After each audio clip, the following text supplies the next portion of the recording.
kekudusan-Mu yang melingkupi kami semuanya di tempat ini Bapa. Bersama dengan malaikat di sorga, bersama dengan darah anak domba Allah yang menghantarkan kami masuk dalam hadirat-Mu, sehingga kami merasakan lawatan-Mu, jamahan-Mu. Kami merasakan api kebangunan rohani tercurah bagi kami di tempat ini. Biarlah suatu hal yang indah, yang luar biasa Engkau kerjakan bagi kami di tengah-tengah ibadah kami pada pagi hari ini. Kami percaya semua para hamba-hamba-Mu Engkau telah mengurapi. Bahkan juga semua jemaat, urapan yang sama Engkau berikan bagi kami. Bahkan semua anak-anak-Mu yang mengikuti ibadah live streaming, bahkan serta membagikan kepada teman-teman mereka yang lain, mereka juga mendapatkan urapan yang sama. Engkau taruhkan di dalam mulut kami roh untuk memuji-muji menyembah Engkau, bersorak meninggikan nama-Mu, sebab hanya itu yang bisa kami lakukan untuk membalas kebaikan-Mu. Terima kasih Bapa yang baik. Segala pekerjaan setan iblis jahat yang mencoba untuk mengganggu suasana ibadah kami, mencoba menghalangi hadirat Tuhan tercurah di tempat ini, kami patahkan, hancurkan kuasanya di dalam nama Tuhan Yesus. Kami lemparkan Engkau sampai ke tubir-tubir laut dalam nama Tuhan Yesus Kristus. Suasana surgawi itu ada bagi kami di tempat ini. Terima kasih Bapa. Dari awal, pertengahan hingga pada akhirnya ibadah ini kami serahkan ke dalam tangan-Mu. Dalam nama Tuhan Yesus Kristus kami tahbiskan ibadah ini. Haleluya. Amin.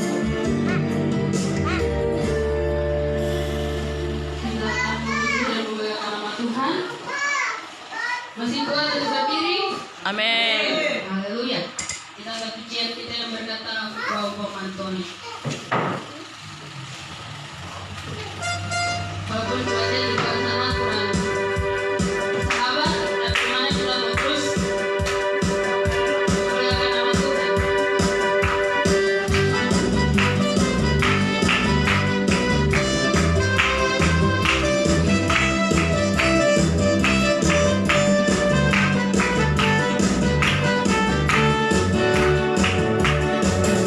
Wow, wow, wow,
Amin. Saya persilakan duduk.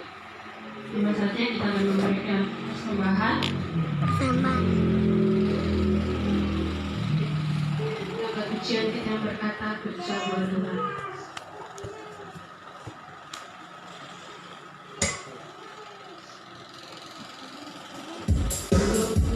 Kita mengangkat pujian, mari kita bersatu dalam doa. Terima kasih Bapa yang baik, kami bersyukur atas setiap kebaikan-Mu di dalam kehidupan kami Tuhan. Tadi kami sudah memuji, membesarkan nama-Mu, memuliakan nama-Mu Tuhan, dan kami akan memberikan persembahan. Hanya Tuhan memberkati setiap anak yang memberi untuk pekerjaan pelayanan di tempat ini. Terima kasih Bapa. Inilah setiap doa kami. Haleluya.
Amin.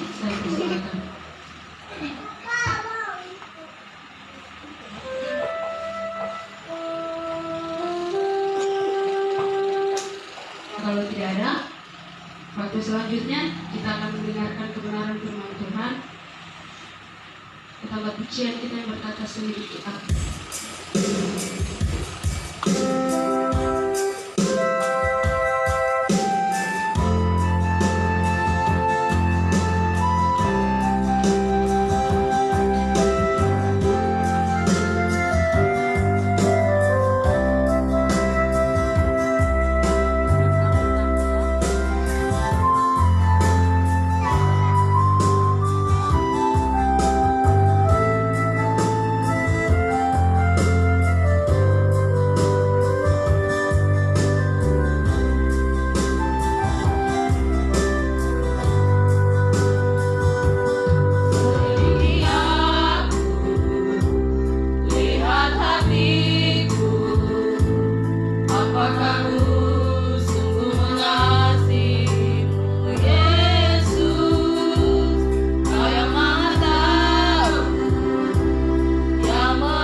Dan firman Allah itulah yang akan mengadili kita hari ini. Apakah benar ujian ini kita lakukan? Kita berjuang di dalam iman percaya kita, sungguh-sungguh di dalam doa, sungguh-sungguh di dalam ibadah kita. Katakan kembali dari awal ujian ini. Selidiki aku. Selidiki aku. Lihat hatiku. Apakah ku sungguh mengasihimu, Yesus? Kau yang Maha Tahu, yang menilai hidupku. Tak ada yang tersembunyi bagi. Selidiki aku, lihat hatiku. Apakah ku sungguh mengasihimu, Yesus? Kau yang Maha Tahu, yang menilai hidupku. Tak ada yang tersembunyi bagi. Telah kulihat kebaikanmu yang tak pernah habis di hidupku. Ku berjuang sampai akhirnya kau dapati aku tetap setia. Telah kulihat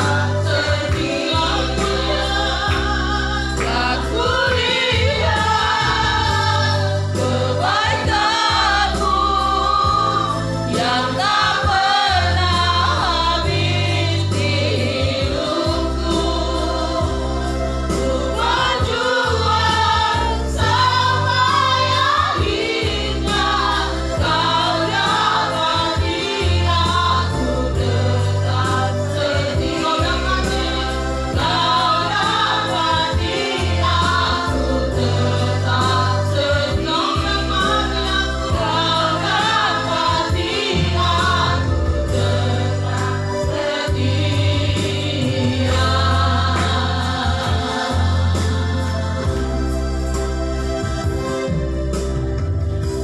Hati kami telah kami siapkan untuk diselidiki oleh kebenaran firman-Mu pada siang hari ini. Maka dari itu Roh Kudus Engkau bekerja bagi kami dan mengurapi hamba-Mu yang menyampaikan kebenaran-Mu. Taruhkan roh hikmat pengetahuan atas mulutnya, sehingga perkataannya sesuai dengan kehendak Tuhan dan sesuai dengan kebutuhan kami.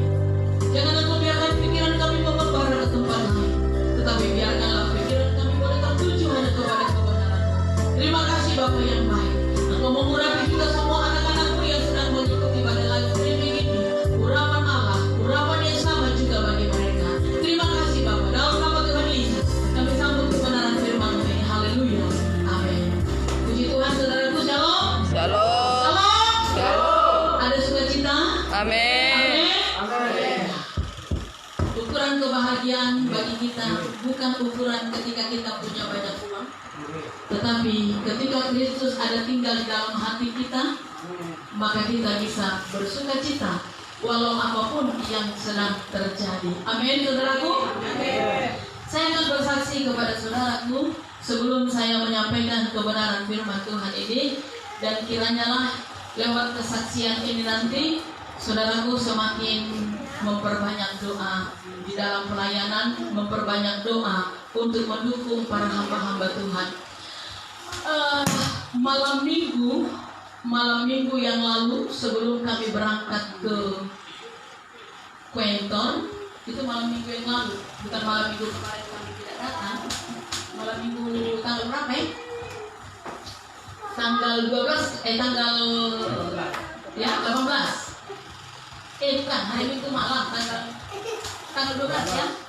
Iya, tanggal 12 kan, tanggal 12 kemarin kami nggak ibadah di sini tuh. Jire duduk sayang, Jire duduk, Faro duduk. Kalau bisa diasuh dia kan di belakang.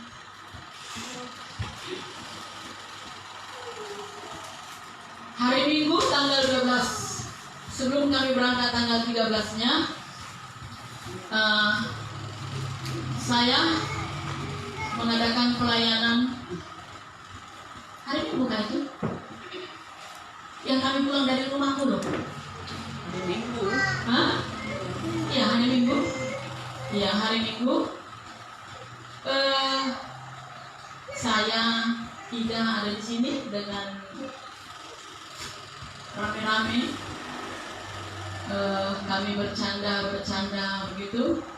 Tetapi saya lihat ada sesuatu yang sudah terjadi dalam dirinya dia. Saya baru ingat, oh iya, tujuan kita sebelum pulang dari Kuenter itu mau mengadakan pelayanan pelepasan buat dia, kan begitu. Lalu akhirnya kami bawa dia pulang ke rumahnya dengan mobil. Di dalam perjalanan itu dia sudah mulailah melakukan suatu gerakan-gerakan yang kita tidak ini. Lalu ada bunga yang dia bawa dari sana. Jadi saya nggak ngerti kalau alam-alam di sini itu seperti apa, saya nggak ngerti. Jadi bunga yang dari sana dengan di sini itu beda ternyata. Dan saya tidak tahu perbedaannya itu bagaimana, tetapi bunga itu ada isinya, kan begitu. Nah, jadi itu sudah dia tanam beberapa minggu yang lalu di rumahnya. Ada bunga kamboja, ada bunga pukul 9. Kalau di kampung saya bunga pukul 9 itu dikatakan itu bunga ikan teri karena kecil-kecil, halus-halus. Nah, ada beberapa macam bunga. Begitu sampai di rumahnya, saya biarkan dia duduk dulu. Saya nggak layani dia. Saya langsung tanya dulu, bunga-bunga itu semua ditanam di mana? Karena kan Aldo pasti tahu toh. Ketika kami katakan bunga itu mau kami bakar, oh dia berontak setengah mati, saudaraku. Berontak luar biasa. Lidah sampai tajur panjang. Tidak layak seperti lidah manusia, kan begitu. Lalu kami kumpulkan kayu lak saja seperti ini. Itu kering, bukan basah. Tetapi ketika kami mau bakar kayu itu, sudah disiram minyak banyak. Sulit sekali terbakar kayunya. Pelan tapi pasti, pertolongan doa, dan akhirnya kayu itu terbakar. Lalu bunga itu kami bakar. Sembari masih mencari bunga-bunga yang lain. Tapi saudaraku, sejak tahun 1958 sampai hari ini, saya banyak melayani pelayanan doa pelepasan, banyak membakar barang-barang begitu. Tapi baru kali ini luar biasa. Ledakannya melebihi daripada ledakan petasan. Percikan apinya melebihi daripada petasan. Sampai kami tidak berani dekat-dekat. Semua jauh-jauh. Api, bara api semua terhapus. Bayangkan saudaraku, ada apa dengan bunga yang kecil-kecil itu tadi? Bunga apa namanya? Bunga pukul 9. Tapi kok ledakannya dahsyat sekali, saudaraku. Itu semua adalah pekerjaan Roh Kudus untuk menghancurkan segala kuasa kegelapan itu. Lalu puji Tuhan, dia bebas dari semuanya itu. Dan kami berangkat hari Seninnya kah? Senin ke sana. Lalu pekerjaan berjalan dengan baik. Kami itu setiap hari doa, saudara, pagi sebelum bekerja. Tetapi hampir 2 bulan terakhir ini kami banyak diganggu, baik yang tidak kelihatan maupun yang kelihatan. Yang gak kelihatan itu kadang-kadang nanti suara seng di atas rumah lah, seperti ada orang melemparkan sesuatu, seperti atap seng itu ditarik lah, begitu. Lalu hari Jumat ada masalah yang sangat besar kalau menurut saya. Saya nggak biasa mendengar suara besar. Kalau besar sekali saya dengar suara, jantung saya nggak kuat. Itu semua mereka sudah tahu itu. Lalu waktu adanya suara-suara begitu dan sudah ada masalah dari pemilik tanah, saya sudah bilang, Kakak, karena situasi tidak aman di sini, kami akan pindah keluar dari tempat ini. Tetapi tetap hubungan kita dengan baik dan tidak terjadi sesuatu apapun. Dia sudah oke, dia sudah setuju. Bahkan 2 kali saya bicara, dia setuju. Tetapi gak tahu angin apa, setan apa, manusia apa yang mempengaruhi dia, kita gak ngerti. Karena dia sendiri juga mengatakan bahwa rumah itu akan dia renovasi dan dia akan tinggal di dalam. Karena dia akan tinggal di dalam, otomatis kami harus keluar dong, ya toh? Nah, itu akibat daripada perkataannya sendiri, jadi kami akan keluar kan gitu. Lalu pagi-pagi hari Jumat, saudara, saya di kamar temannya Ida. Lita ada di para-para di depan di halaman. Pasti saudaraku sudah tahu lah bentuk halaman itu karena sering lihat di Facebook tuh. Di para-para dia duduk. Saya dengar ini suara pemilik tanah besar sekali. Saya kaget, saudaraku. Saya kaget. Saya berdiri di pintu. Saya sudah lihat dia tolongkan parang panjang. Yang biasanya saya nggak kuat melihat parang panjang, tetapi karena pada hari itu saya bilang, kuatkan saya Tuhan, saya harus berani maju. Tidak mungkin dong di depan mata saya Lita mau dia bunuh. Lalu saya maju, setengah saya lerai. Ada masalah apa? Marah dia. Kenapa kamu mau pindah tidak kasih tahu saya dulu? Hei, bukankah kau sudah setuju? Bukankah kau juga berkata iya? Bukankah kau juga berkata lebih baik? Lalu ada apa? Kenapa kau katakan seperti itu? Oh, dia mau pukul kami. Kalau kalian berani bikin masalah, kalian keluar dari sini, saya akan bunuh dan kasih mati satu orang di sini. Itu perang panjang, saudara. Kalau kau mau bunuh saya bilang. Kalau kau mau pukul saya, jangan itu. Biar sekalian mati. Kalau nggak saya jatuh, dia yang jatuh. Karena pukul hamba Tuhan, toh. Kalau bunuh hamba Tuhan.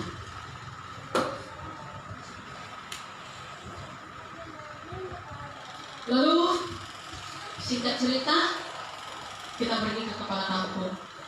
Ternyata dia menyesal kalau kita mau keluar. Dan saya tidak tahu ada cerita apa yang akan dia laksanakan di balik semua dia putar kembali. Itu kan rencana saya, kalau saya sudah punya uang saya mau renovasi. Saya renovasi juga kan untuk kalian tinggal, bukan saya. Dia putar semua. Saya berpikir ada apa di balik semuanya ini. Dan saya bikin pusing, saudaraku. Cobalah di antara jemaat jangan begitu ya. Harapan saya jemaat jangan begitulah. Saya harap jangan begitu. Ini contoh. Contoh ini tanah milik Bapak Thomas. Bapak adik kah? Bapak tua kah? Opungnya kah? Ikut memiliki ini dan ikut ambil bagian di dalam tanah ini. Pusing, saudaraku. Nanti pohon yang mamanya tanam, mamanya berhak ganti rugi. Orang yang mau tinggal di sana pusing. Betul nggak begitu? Harapan saya cuma jangan begitulah. Jangan bikin stres. Usaha belum maju sudah datang kita minta uang. Kita setengah mati kerja, nggak mendapatkan apa-apa. Kok kenapa pala? Kok kenapa minta? Numpuk di otak saya semuanya, saudaraku. Saya memikirkan semuanya itu, memikirkan masalah dalam pelayanan, saudaraku, saya mau kasih tahu, jangan bilang pendeta itu nggak punya masalah. Dia punya masalah, tapi bukan masalah dirinya sendiri, tapi masalah pelayanan, masalah orang banyak. Sampai akhirnya hari Sabtu malam minggu sebelum kami turun ini, malam minggu yang lalu, mungkin saudaraku lihat di Facebook atau di WA kan, di upload sama Lita. Saya sudah nggak mampu lagi dan kebetulan malam itu juga ada masalah, numpuk di otak saya, nggak mampu lagi saya jatuh lemas. Tidak sadarkan diri. Semua mereka sudah menangis. Mungkin saudaraku kenal yang namanya Om Nahor yang sering datang ke sini. Dengan tangan dua dia pijit sini saya sampai keluarkan tenaga. Saya nggak rasa. Semua mereka sudah menangis. Saya nggak rasa. Badan saya sudah lemas. Mau ditarik kemana pun nggak ada rasa. Karena memuncak, saudaraku. Banyak beban pikiran numpuk di sini, banyak sekali. Memikirkan ruko yang belum dibayar sewanya, memikirkan bagaimana supaya kita ini punya gereja sendiri, punya lahan sendiri, begitu sudah gambarannya dari Tuhan, kita tidak lama lagi. Yang kita doakan sajalah supaya tidak gagal, kita akan memilikinya. Memikirkan jemaat yang tidak salah apa-apa, pendeta yang disalahkan. Enak sekali memang menyalahkan pendeta. Enak sekali. Kenapa? Karena pendeta itu tidak akan mungkin membalas. Betul? Tidak mungkin dia balas. Jadi sumber kesalahan itu pendeta. Itu sering.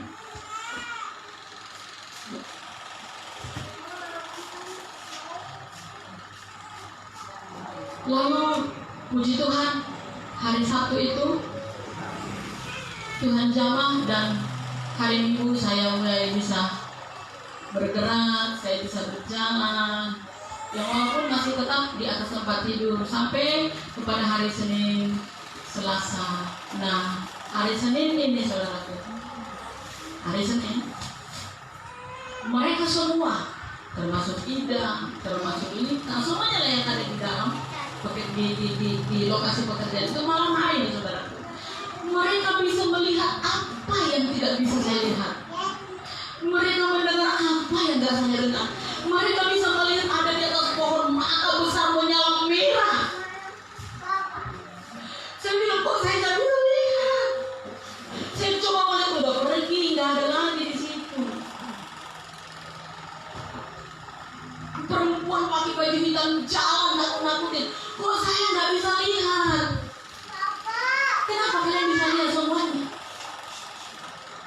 Mau nggak mau saya duduk lagi doa jagain Ida lagi. Karena sesarannya dia.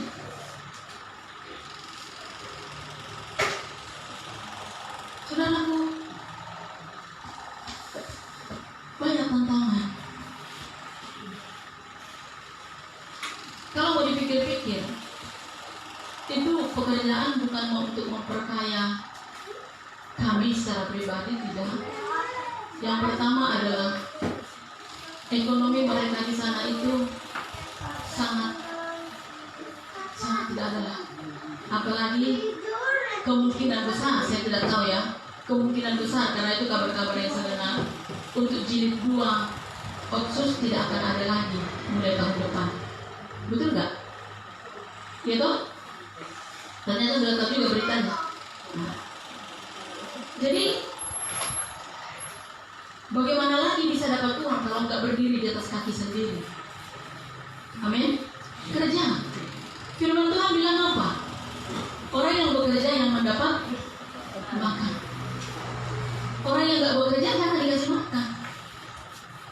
Kerjalah kalau ingin makan. Jangan palang-palang di jalan, jangan peras orang, jangan meminta-minta. Kerja. Itu yang Tuhan mau.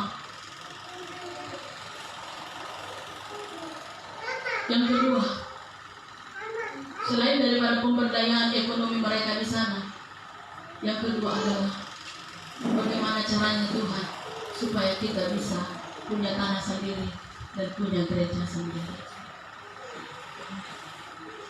Itu saja, lebihnya tidak. Soal apa mau dimakan, apa mau diminum, saya percaya Tuhan pasti pelihara. Amin. Kalau untuk kebutuhan pribadi, saya bisa, saya cukup. Karena setiap bulan Tuhan memberkati saya kok. Dari grup yang saya pimpin, saya cukup. Bahkan mungkin pun lebih. Kalau mau dipikir-pikir ke sana. Tetapi pikiran saya adalah bagaimana ingin pelayanan supaya kita punya milik sendiri. Amin. Baik. Dukungan doa yang kami harapkan dari saudaraku, banyaklah berdoa. Banyaklah berdoa, karena seperti firman Allah berkata, musuhmu bukan melawan darah dan daging, tapi penguasa-penguasa di udara, roh jahat yang ada di muka bumi ini. Amin. Bagaimana caranya kita menghadapinya? Dengan doa. Senjata kita iman, perisai kita iman, firman Allah. Itu saja senjata kita. Bukan pisau, bukan parang. Kalau mereka datang mengapakan parang panjang, saya datang hanya dengan doa saja. Dan saya percaya Tuhan akan berkarya untuk semuanya itu. Mari kita buka Alkitab kita bersama-sama dari kitab Daniel. Kitab Daniel pasal 12. Daniel 12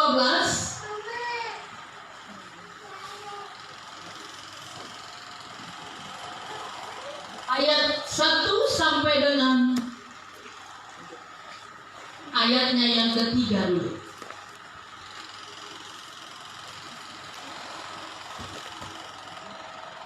Daniel 12 sudah dapat, berdekatan dengan Hosea, halaman 968 kalau kitab kita sama. Daniel 12 ayat 1 sampai 3. Judulnya Akhir Zaman. Kalau sudah dapat sama-sama kita baca 1 2 3. Pada waktu itu juga akan muncul Mikael, pemimpin besar itu, yang akan mendampingi anak-anak bangsamu, dan akan ada suatu waktu kesesakan yang besar, seperti yang belum pernah terjadi sejak ada bangsa-bangsa sampai pada waktu itu. Tetapi pada waktu itu bangsamu akan terluput, yakni barang siapa yang didapati namanya tertulis dalam kitab itu. Dan banyak dari antara orang-orang yang telah tidur di dalam debu tanah akan bangun, sebagian untuk mendapat hidup yang kekal, sebagian untuk mengalami kehinaan dan kengerian yang kekal.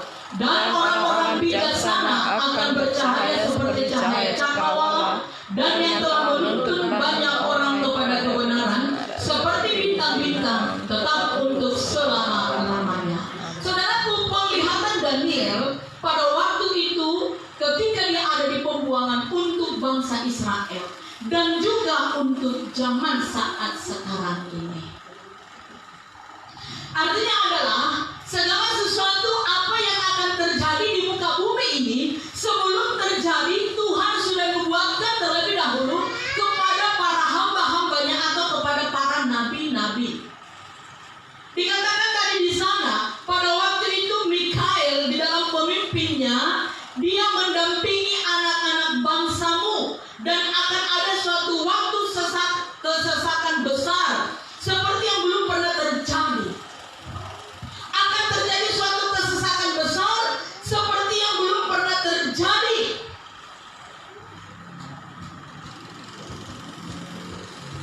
Saudaraku sudah pernah mengalami penyakit corona?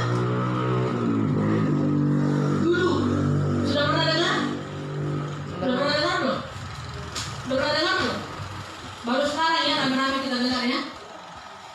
Termasuk dalam ayat ini. Kesesakan besar terjadi. Saya nggak tahu, saya bingung sendiri. Sebahagian orang kemarin-kemarin ini mereka nggak bisa menggunakan ATM BRI mereka. Harus diperbaiki lagi. Saya nggak ngerti. Ada apa di balik semua ATM ini? Tetapi yang pasti adalah itu semua penggenapan firman Allah. Sebab akan tiba waktunya kita tidak lagi menggunakan uang cash. Mungkin saudara mau beli gula pun nggak pakai uang cash. Di Jakarta aja untuk bayar uang ojek pakai HP. Pakai HP. Mau beli rokok bayarnya pakai HP. Bukan HP mau yang dikasih, ada aplikasinya di sana. Dan tidak lama lagi semua di seluruh dunia, seluruh Indonesia juga akan diberlakukan itu. Tidak lagi memakai uang cash, tapi bayar pakai ATM atau pakai HP. Karena sudah di sana aplikasinya semua. Dan pasti akan terjadi juga. Uangmu bisa hilang tiba-tiba dari rekeningmu. Dan pasti akan terjadi penjarahan besar-besaran. Lebih besar daripada tahun 1998. Pernah mengalami itu? Penjarahan besar-besaran tahun 98 masih ingat? Saya masih ingat betul itu. Sangat ngeri. Dari rumah bicara, toko-toko bicara, pabrik-pabrik besar bicara. Mereka ambil semua. dan itu pun akan terjadi kelak. Kesesakan yang besar. Ayat 2, dan banyak dari antara orang-orang yang telah tidur. Ini penglihatan Daniel untuk akhir zaman. Banyak orang-orang yang telah tidur di dalam debu tanah, maksudnya adalah orang yang sudah mati, akan bangun. Sebahagian untuk mendapat hidup yang kekal, sebagian untuk mengalami kehinaan dan kengerian yang kekal. Artinya adalah sebagian masuk surga, sebahagian masuk neraka. Saudaraku masuk mana? Saudara masuk mana? Enggak usah duduk-duduk, aku lihat tangan dulu. Saudara masuk mana? Surga. Amin. Haleluya dulu sekali. Kalau saudara mau masuk surga, berarti lakukan ayat 3. Sama-sama kita baca. 1, 2, 3. Dan orang-orang bijaksana akan bercahaya seperti cahaya cakrawala, dan yang telah menuntun banyak orang kepada kebenaran seperti bintang-bintang, tetap untuk selama-lamanya. Artinya adalah orang bijaksana bercahaya, artinya adalah orang yang melakukan firman Allah. Orang yang bijaksana, orang yang melakukan firman Tuhan, orang yang mau bertobat, orang yang mau ditegur, orang yang mau menerima nasihat, orang yang mau dibimbing. Tidak kepala batu, tidak kembali menoleh kepada dosa yang sudah ditinggalkan. Bertobat pun jangan 360 derajat, tetapi harus 180 derajat. Bagaimana 360? Nih lihat, 360 ini. Mencium pada dosa. Ada? Ada di antara kita? Itu 360. Jangan, tapi harus 180. 180 bagaimana? Balik kanan gerak. Dosanya di belakang. Amin. Kebanyakan manusia itu dikatakan bertobat berputar ini berapa? 360 benci lupa.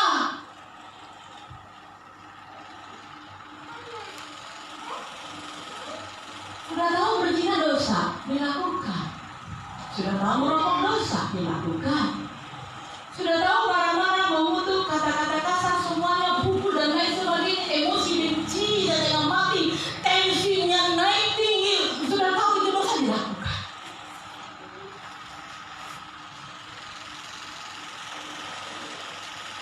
Betul?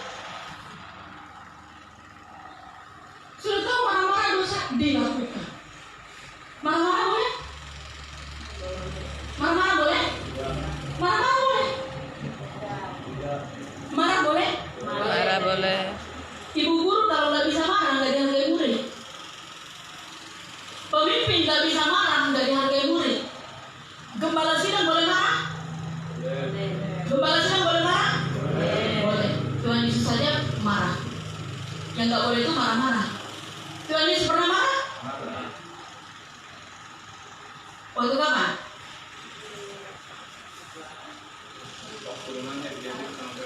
Ya, ketika gereja dijadikan orang banyak menjadi pasar, tempat berjual beli. Yang kedua, dan selanjutnya, kapan lagi Tuhan Yesus marah? Kapan lagi? Pernah nggak Tuhan Yesus marah sama Bapak? Pernah nggak Tuhan Yesus marah kepadamu? Pernah. Disentil-lah, hanya dicolek beginilah. Pernah tak? Kalau kita salah, di mana Tuhan Pak? Kalau dia nggak marah berarti dia nggak sayang sama kita.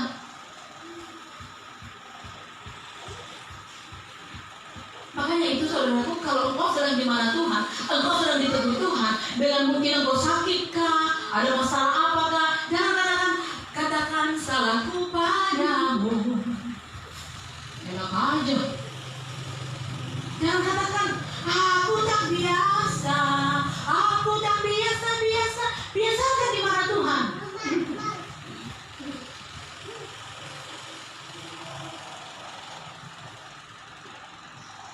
Kalau nggak pernah marah, nggak akan berwibawa.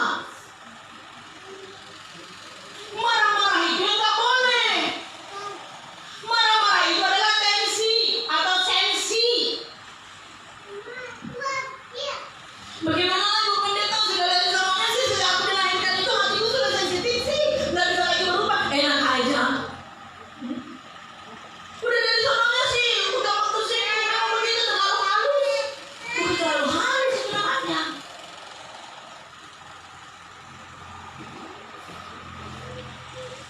Kan pujian berkata tadi, selidiki aku, lihat hatiku, apakah ku sungguh mengasihimu Yesus. Jadi tadi dikatakan orang yang bijaksana adalah orang yang melakukan firman, orang yang bertobat akan bercahaya. Arti kata bercahaya adalah menjadi contoh, menjadi berkat. Tidak perlu kita pamer, tidak perlu kita promosi. Orang akan melihat dari perbuatan kita. Tidak sungguh-sungguh atau sungguh-sungguh, orang akan lihat dari perbuatan kita. Tapi kalau saudaraku meraung-raung juga menangis dalam ibadah, semua ibadah saudaraku ikuti melayani Tuhan dengan setia. Tetapi kalau di luar sana saudaraku tensinya tinggi juga, orang bilang apa? Ih, percuma lu ibadah, mulut maki-maki juga sama seperti saya, mulut kasar juga seperti saya, bodoh aja saling mawon. Harus ada perbedaan, amin. Tanpa pipi kanan kasih pipi, artinya tidak membalas kejahatan dengan Kejahatan. ya, jangan ketika kau dimaki lalu kau boom. Ini namanya tidak bercahaya, bercukuyu. Saudara mau bercahaya? Saudara mau bercahaya? Bercahaya adalah menjadi contoh, menjadi kesaksian, menjadi berkat. Bukan berarti saudara tidak boleh marah. Silakan mau marah, silakan. Tapi jangan keluar kata-kata kutuk, kata-kata caci maki, kata-kata mutiara. Jangan kau keras, jangan kau pukul. Supaya bercahaya. Sebab apa? Kalau kita ada di dalam bagian untuk masuk di dalam api neraka, yaitu kalau kita ada di dalam bagian itu, sebelum masuk ke sana, kita akan mendapatkan penderitaan selama di dunia.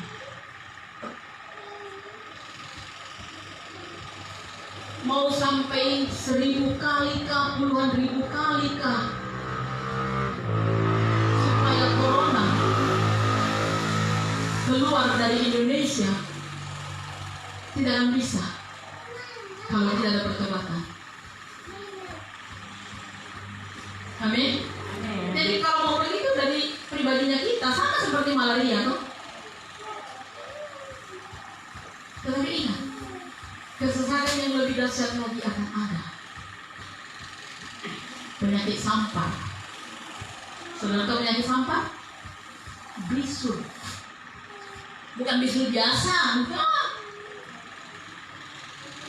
Ini bisul yang sangat mematikan. Sampai akhirnya manusia itu mengkarantinakan dirinya sendiri. Dan rumah sakit di dunia ini akan penuh dengan pasien penyakit-penyakit seperti itu, tetapi tidak akan tertolong.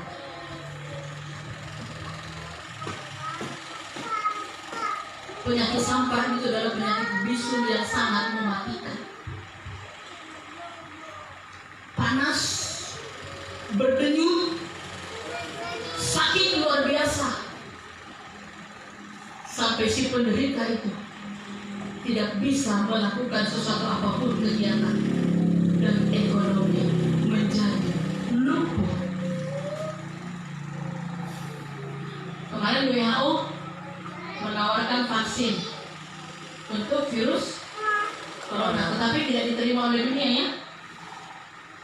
Dan nanti ketika penyakit sampar itu, WHO akan menawarkan itu kembali, vaksin itu.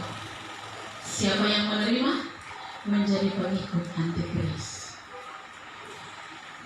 Nah, divaksin langsung otomatis tidak bisa lagi ngelak karena sudah terima vaksin itu. Lalu timbul pertanyaan, lalu bagaimana ya pendeta? Kalau itu nanti sudah ditawarkan padahal penyakit itu ada, supaya terlindungi bertobat. Amin. Supaya terlindungi bertobat. Cari Tuhan, jangan cari hantu. Amin. Ini kebanyakan anak-anak Tuhan ini cari hantu, bukan cari Tuhan, dia cari hantu. Sampai cari Tuhan ibu pendeta, lebih baik cari hantu sudah.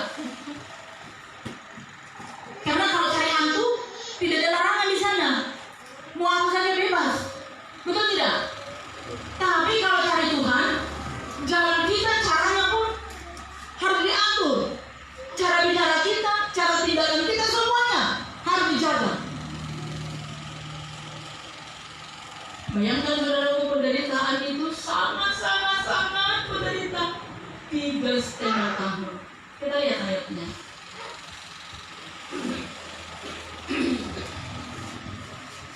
Mulai dari ayat 10. Daniel 12 tadi, mulai dari 10. Banyak orang akan disucikan dan dimurnikan dan diuji. Tetapi orang-orang fasik akan berlaku fasik. Tidak seorang pun dari orang fasik itu akan memahaminya. Tetapi orang-orang bijaksana akan memahaminya. Sejak dihentikan, perhatikan baik-baik. Sejak dihentikan korban sehari-hari dan ditegakkan dewa-dewa, artinya dihentikan korban-korban, artinya adalah dihentikan pujian penyembahan, dihentikan ibadah, dihentikan doa-doa, itu maksudnya. Dan ditegakkan dewa-dewa kekejian, artinya adalah melakukan segala kenajisan, segala dosa. Yang membinasakan itu ada, perhatikan baik-baik, ada 1.290 hari. 1.290 hari itu berapa tahun? Setahun berapa hari? 390. Jadi ini adalah 1.290 hari, ini adalah 3,5 tahun.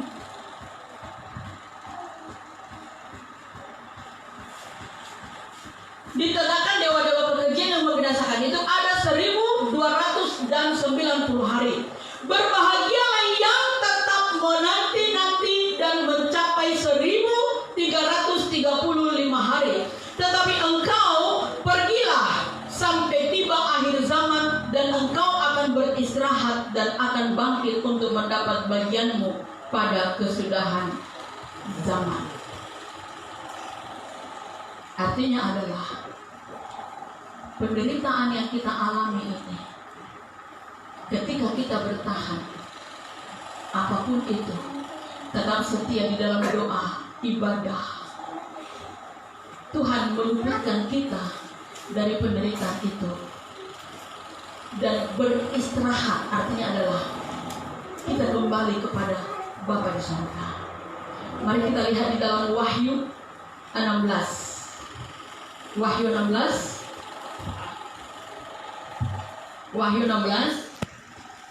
ayatnya yang ke-7 sampai dengan 11. Kita perhatikan dengan baik ayat ini.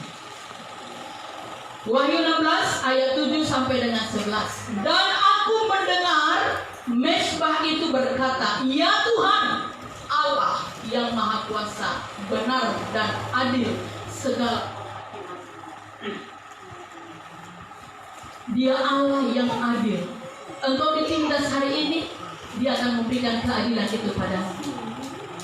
Engkau diperlakukan dengan semena-mena, Dia akan memberikan keadilan itu. Kemarin waktu kejadian itu saya duduk taman ngomong.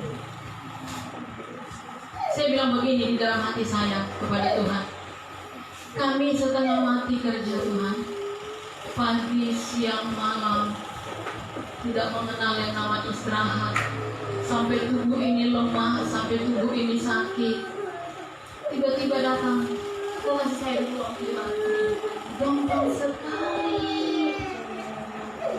Kok rasanya nggak adil Tuhan? Betul tidak? Adil nggak itu? Lalu kita bilang, "Apa? Bukan kita lama sudah. Berarti kita ada bulan." Saya tidak bisa. Bah. Tidak ada rasa malu kan? Perempuan yang kerja setengah mati, dia sebagai laki-laki datang minta. Saya katakan, Tuhan, kayaknya tidak adil. Ya, nanti Tuhan yang akan memberikan keadilan itu bagi kita. Amin. Amin. Ayat 8. Dan malaikat yang keempat menumpahkan cawannya ke atas matahari, dan kepadanya diberi kuasa untuk menghanguskan manusia dengan api. Nalo. Ini peristiwa selama 3,5 tahun loh. Kesusahan besar itu. Panas matahari di luar sampai menghanguskan kita. Mau nggak keluar? Nggak bisa. Ada yang mau dibeli. Ada kebutuhan keluar. Keluar taruhannya ini hangus. Ayat 9. Dan manusia dihanguskan oleh panas api yang dahsyat, dan mereka menghujat nama Allah yang berkuasa atas malapetaka itu, dan mereka tidak bertobat untuk memuliakan Dia. Yang jahat semakin jahat, yang najis semakin najis, yang kudus semakin. Di mana itu tertulis? Di mana itu tertulis? Dari kitab? Iyo dari kitab Wahyu. Wahyu pasal terakhir, pasal berapa? 22. Iya. Coba dilihat ayatnya 11. Sama-sama kita baca Wahyu 22:11. 1, 2, 3. Barang siapa yang berbuat jahat, biarlah ia terus berbuat jahat. Barang siapa yang cemar, biarlah ia terus cemar. Dan barang siapa yang benar, biarlah ia terus berbuat kebenaran. Barang siapa yang kudus, biarlah ia terus menguduskan dirinya. Ini sedang terjadi, saudara. Jadi jangan sampai yang cemar semakin cemar, yang jahat semakin jahat. Jangan itu menimpamu. Tetapi biarlah yang kudus semakin kudus. Amin. Jangan engkau aminkan yang jahat semakin jahat. Amin. Terjadi begitu. Yang najis semakin najis. Amin. Terjadi bagi dirimu nanti.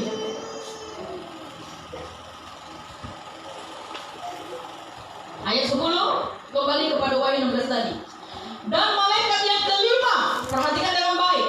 Malaikat yang kelima menumpahkan cawannya ke atas tahta binatang itu, dan kerajaannya menjadi gelap, dan mereka menggigit lidah mereka karena kesakitan.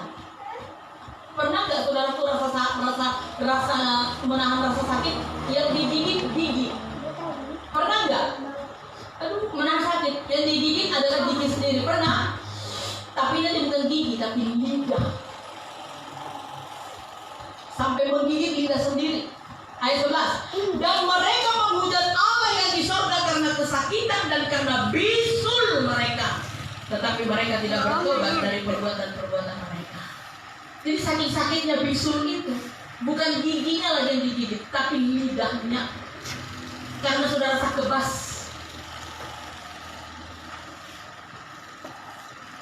Jangan bilang, nanti kan pergi minta obatnya sama Tika, ada obatnya. Nggak ada.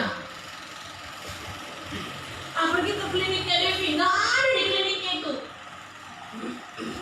Dokter paten manapun di dunia ini nggak ada obatnya. Hanya ada obatnya pada dokter kerajaan surga. Siapa? Tuhan Yesus sendiri. Ini kesesatan besar terjadi. Sudah ekonomi lumpuh, Ya toh? Uang dari ATM bisa hilang. Apalagi penyakit sampar atau bisul ini tadi. Banyak penderitaan. Tetapi Mazmur 91 berkata, yang berlindung kepada Tuhan akan mendapat pertolongan. Yang memiliki hati bijaksana, firman Allah dalam Daniel tadi, bijaksana adalah bertobat, akan ditolong oleh Tuhan. Maka dari itu mari bertobat saudaraku. Pertobatan saudaraku jangan setengah-setengah. Ngerti nggak setengah-setengah? Contoh, pertobatan setengah-setengah contoh. Ibu pendeta, saya itu kalau marah udah nggak maki-maki lagi. Ya, tapi masih merokok. Sama saja, ya tuh. Jangan lakukan. Lalu banyak orang membela diri. Di dalam Alkitab kan nggak ada ditulis nggak boleh merokok. Betul. Dalam Alkitab nggak ada ditulis tidak boleh minum racun baygon. Ada nggak itu dalam Alkitab nggak boleh minum racun? Ada nggak? Ada nggak? Tidak ada. Ada dalam Alkitab ditulis nggak boleh minum racun? Tapi manusia tidak minum itu. Kenapa? Mati. Demikian juga dengan rokok. Jadi kalau bertobat jangan setengah-setengah. Karena tidak ada Injil setengah-setengah. Betul? Tidak ada Injil setengah-setengah. Tapi Injil sepenuh. Ilmu pasti. Ya dan amin. Itu Injil. Jadi yang saudara pegang itu bukan Injil setengah-setengah. Injil sepenuh. 100%. Kalau ada di atas 100%, mungkin di atasnya.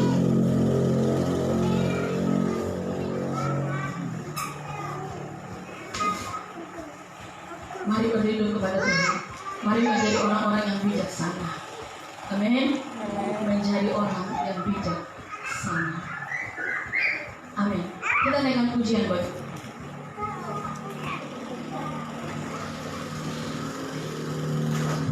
haleluya.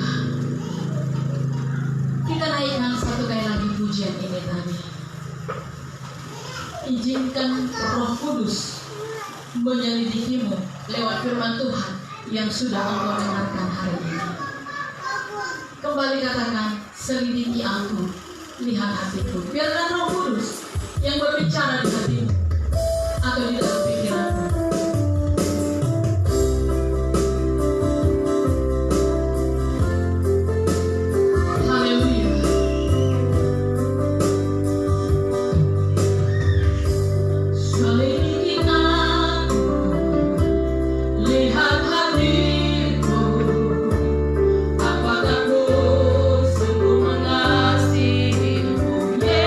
Yesus, kau yang maha tahu.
damai bercahaya bagi semua orang.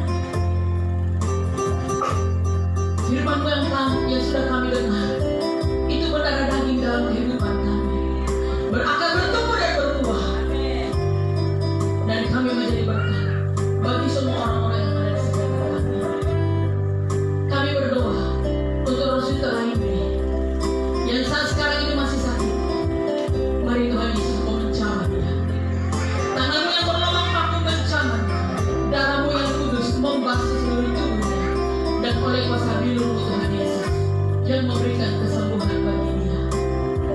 Tidak itu hanya yang saat sekarang ini juga masih sakit.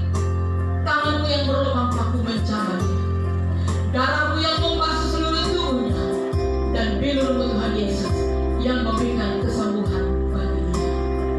Teruslah Engkau memberkati